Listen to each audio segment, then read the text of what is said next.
So you want to play music? You told me. Just play anything right now. Yeah, So play anything. You downloaded a lot of music? I downloaded all the ones that you sent me. Well, yeah. Well, let's just start playing it. Start playing. I want to go up to Ice Cube. Today is a good day.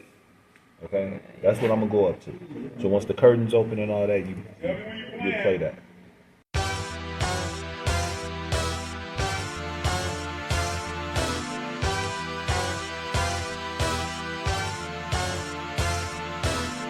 Want some content? I got hot shit, but I'ma leave it to messy to gossip. Smash the like button, drop some comments, share this video, shout out to my subscribers. Let's get it on the next episode, Swahili TV. It's the Megaphone with Russell Norman. Support the channel.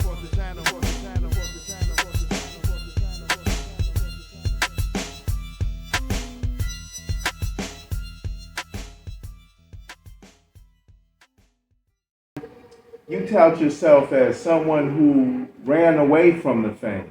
Yeah. Can you explain what that term "run away from the fame" means to you, and then tell me how you did that and what exactly took place? Well, like I said, it was my first for BET's Comic View. They picked me up to come out to LA and perform. So just think about being on television. And this before internet, social media, all that stuff. It was just television. Everybody just had that one TV in their house and had it on that one channel every night watching Comic View. So when I got asked to do that, more than excited. Now the benefits of it wasn't really good. You know what I'm saying? Like they didn't pay much money.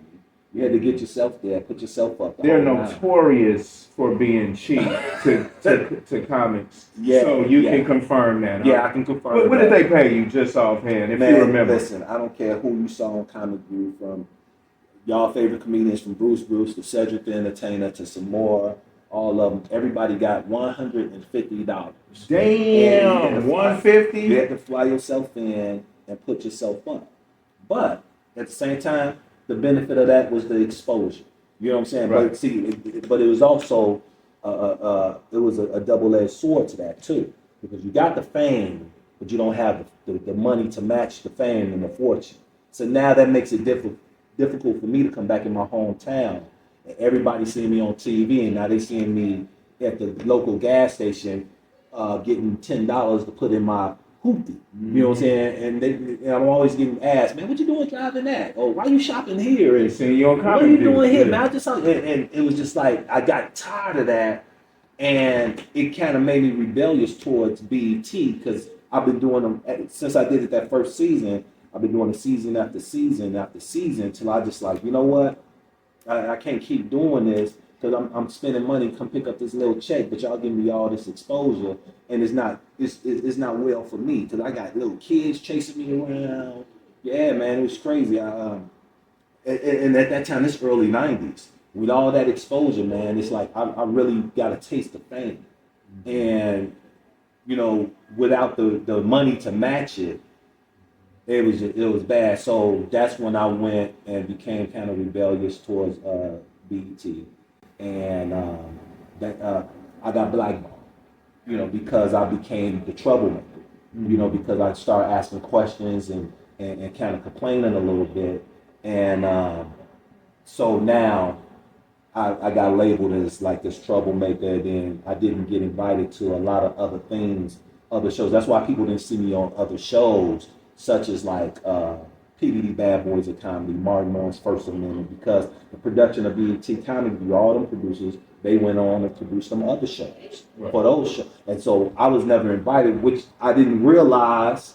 I was like, man, why haven't I been invited to Martin Lawrence First Amendment? Or all my friends, they doing it and stuff, but I never got the invite. And then I come to realize, oh, these the same producers who was with BET's Comic View. Because Comic View, they were first forced to go union. Once this noise started, you know, being heard and everything, the uprise about them being cheap, about them paying cheap talent. Exactly. The union went after them. People don't realize the reason Comic View was going around the country. Comic View was a fugitive. They was running from the union. So Wow. they like, yo, let's take this to Atlanta. I think you're the first person that said this. Yeah, to take it to Atlanta. So they went down to Atlanta. When they got down there to Atlanta, they had to pack up. Let's go to New Orleans. You know what I'm saying? So you're seeing all these things coming to you traveling, but they were really on the run. Okay, because people have those questions about your career, and you know you're an underrated comedian, and you've been doing this. You're a pioneer in the game. So that's what happened. Yeah. To your career partially. You were blackballed in Hollywood because you sort of stood up for the other comics and yourself. Stood up for the other comics, man. I didn't like the way the direction the comic view was going. They added so much into the pot. It became a spoiled stew at that point. You know what I'm saying? You know, if people remember, they added a soap opera to it. They added, you know, they started hiring models to be in the audience. And these models they were hired and paid audience members, and they weren't laughing. Right. They, models want to look pretty on camera. I can. So they want to be on camera, not doing the big laugh, and they're trying to hold their laugh in. It's possible if they know the camera on them, you can be funny, but you ain't getting them. You ain't feeling that while from the stage. You're not feeling that energy. People withhold it, And then Comic View started adding crickets. If people remember the crickets to the comedians, where the comedians do their jokes, and then if the editor or the producer think it's not funny, they'll add crickets in there. How do you feel about just that right there? Because that's a huge insult. That was the straw that broke the camel back for me. And that's when I really went full-fledged, like, yo. Because that's disrespecting the craft, right? It's disrespecting the craft, and then now, because that's perspective at that point. That the editor, that's the editor's opinion. Oh, I don't like this. I'm gonna put crickets there. And it was some jokes that was funny. Right. It was some jokes that was funny that still got crickets. I'm like, why they put crickets there? I'm like, why they putting crickets, period? So now they just shitting on you. They shitting on comedians. I never got the crickets, thank God. I was too good to get the crickets. Make sure you say Make that. sure, man. So No crickets, y'all. No crickets on me. But here's the thing. A lot of comedians I knew got crickets, and when they got crickets, they didn't deserve the crickets. And when they got the crickets, now it's messed up their career. Promoters taking them off shows. You ain't being booked now. You know what I'm saying? Because so just those crickets affected people's careers. What promoter want to put you on the show and you on TV getting crickets? People not laughing. It wasn't that people wasn't laughing. You got models in there who don't want to laugh. You feel me? So when they got the cameras on the models looking at the comedians, and the models doing their best not to laugh, so that's where the editor feel like good place for crickets. So that's interesting, because I think, because you're an inspiration to me. You're the first person that I've seen write and produce his own film and star in it. And you actually put me in your first film, which is I'm in Love with a Crackhead, based on a poem of yours, a comedy poem. So tell me about you starting the movie, what the process was for you to create I'm in Love with a Crackhead. Okay. And tell me some of the notable people who's also, that was their first film, like myself, and your first film, and some notables. Please tell me about that. Because I don't know if you get the credit you deserve for that. I appreciate it, man. I'm in Love with a Crackhead. It started off as a poem, of course, that I did on BET's Comic View. Speaking of Comic View. Yeah, but it wasn't my intention to put it on that show. Because I was hosting an event in Chicago once a month called Full Moon Poetry. I remember that. Shot Pro Entertainment, that was with Vince Bass. Vince Bass, shout out to Vince. Vince Bass, and Vince was managing me at the time. And then also, I introduced Malik Youssef to Vince. Yeah. So shout out to Malik the guy. Youssef. Malik Youssef got with Vince, and then so Vince started managing Malik. So what we did this thing called Full Moon Poetry. Malik Youssef on Kanye West Records, Grammy Award winning. Malik Youssef, right from the hundreds. Wild hundreds. Yeah, man. wow, baby. Man, so got a lot of talent. Yes, sir. So with that, we did this thing called Full Moon Poetry. Every full moon was the show. So you knew when that's the date of the show, like the next full moon is the show. That's dope. Interesting concept. And we did it at different places. So I was the host, and Malik used to headline and close the show every month. with a lot of other poets in between. So Malik used to have this poem called "I'm in Love with a Dancer," and it was like this poem talking about I'm in love with a dancer. It was metaphorical. It was good. It had the ladies all swooned and stuff, and it brought a nice little ambiance to the room, you know. And then I go break that after he get off stage. I go break that like, yeah, well, I'm in love with a crackhead, you know. And then people would laugh and that. At that time, I didn't even have a poem. I just said it. Right. And when I got that laugh, I said, yeah. Next month, one. I'm gonna have a poem. So I came back the next month, did the poem, started doing the poem, and then how it got on Comic View, it was just an accident. I wasn't gonna do it.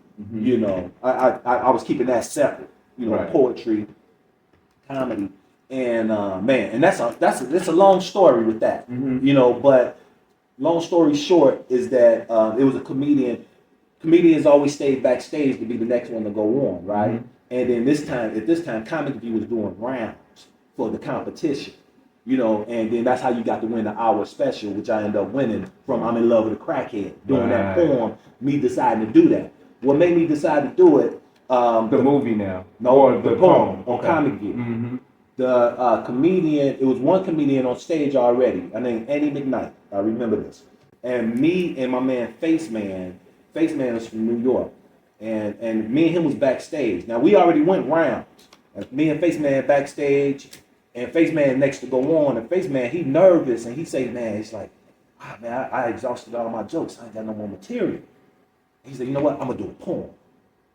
When he said that, I said, oh, okay. It made me think I'm in love with crack. Still at this point, I didn't think about doing it. Face Man went out there, did a couple of jokes up top, but he used the rest of that time to do his poem. Now, when he did the poem, I'm watching on the monitor now. It was so silent because he was doing a real, actual, serious poem. Right. Well, you see people like, they want to laugh, but they're like, no, this is serious. You see it on their faces. It's a comedy competition. It's a comedy competition, but he did the poem. Right. And it was a serious poem. I can't remember what it was about. But when I saw that, I said, oh, I'm in love with a crackhead. So when I went out there, I was doing my jokes, and I said, you know what? I got a poem. I got a love poem. The name of my poem is called I'm in Love with a Crackhead. People laughed at that already and only did 3 lines from that poem. What 3? Go ahead. Spin. From a hard day's work, I come home, turn on my lights, all my shit is gone. I'm in love with a crackhead. Every night she's smoking a pipe, hate to admit that she's a hype. I sleep with my clothes on, my shoes tied tight. I'm in love with a crackhead. I thought I had a winner, but man, she's just a sinner. I can't watch TV because she's smoking the antenna. And when I did that, everybody stood up. You killed it. Everybody stood up. I didn't have to go no further, and I said goodnight. Then right there, you know when to get off stage, you just got enough. Yep. And right there, the judges called the winner. The winner of the hour special goes to Become. And then that's when I did my hour special. When I did the hour special, I did the full poem at the end of that special. Yeah. And then that transitioned into the film. It transitioned to the film. Now, what made me want to do it as a movie is because when I was spending time in LA, Hollywood, it was just a lot of stuff going on in Hollywood that wasn't appealing to me. Just like I saw how it was one of these towns where, you know, it's all about networking and connections and rubbing elbows and stuff like that. Relationships. And I can do that, but at the same time, it's always something to those relationships. As you all know now. You know, it's like the veil been pulled off, the curtain been pulled back on Hollywood. Everybody's seeing a lot behind the scenes. Fortunately, I got to see that early on and made me like, yo, this ain't me. Now here I am out of Chicago. I'm the first one to go to LA, do Comic View. And actually me and Damon Williams, we both got our specials that same season. Right. So me and Damon was just on that. So when I came back home to all the other guys, I told them, yo man, we don't want that out there. Let's do it here at home. Let's do a movie. Let's put our movie together. What made me want to do a movie because at this time, it was a guy who I graduated high school with. Well, he came out a year before me, but we stayed in touch the whole night. He always kept his camera on me. Coodie Simmons. Yeah. Coodie, who went off and did Kanye. Yeah, videos. Genius. Films, he did all the videos, the documentary. Yeah. So I know Coodie. I'm in Love with a Crackhead was Coodie's first job. as a director. His first job. As a Absolutely. director. Yeah. I'm in love with the Crackhead. So I wrote the script, Coodie directed it, and man, me and Coodie we had fun on that set because me and him was just bouncing ideas off of it and doing it, and then we just came up with this movie. And from that movie, a lot of the comedians that was working the circuit at the time, I was like, yo, ain't no auditions. Y'all my buddies. We roll together. Let's get in this movie, make it happen. Everybody was gung ho. And you know, them comedians were Deon Cole. Deon Cole from Blackish and Blackish. Conan O'Brien show. Lil Rel. Lil Rel from Get Out. Yeah, Lil Rel, very first movie, you know. And Very first. I just met Lil Rel maybe that week of his appearance in I'm in Love with the Crackhead because I saw him at a comedy club, at Riddle's Comedy Club one night, and he introduced himself to me and asked me if I can stay. I was walking out the door if I could stay and watch him. And I watched him. I thought he was funny. So I said, yo, man, I'm shooting a movie. My movie, I'm in Love with the Crackhead. Come to the set. I'm going to find something for you. So I made him the stunt double of the Crackhead. Which was what? Dawn Boatman? Dawn B. Big up Dawn B. Very funny comedian. She was the crackhead that I was in love with in the movie. Anime. And so with that, I made Lil Rel her stunt double, where she had to give Lil Rel her wardrobe to wear because it was one of them stunt double scenes where it's the obvious, it's an obvious. Like the old gag, and I'm gonna get you something. Just like that. Yeah. So it was Lil Rel. It was Lil Rel in her whole dress and everything. Wait, so you was the first? I'm sorry, I hate to say it, but Wait yes. a minute, hold on. This is exclusive right now. The Megaphone with Russell Norman. This is a B. Cole exclusive. Yes. You said you were the first guy to do what? I didn't say it, but it's what it is. Okay, you was the first to do what? Man, have Lil Rel. Want some content? I got hot shit, but I'ma leave it to messy to gossip. Smash the like button, drop some comments, share this video, shout out to my subscribers. Let's get it on the next episode.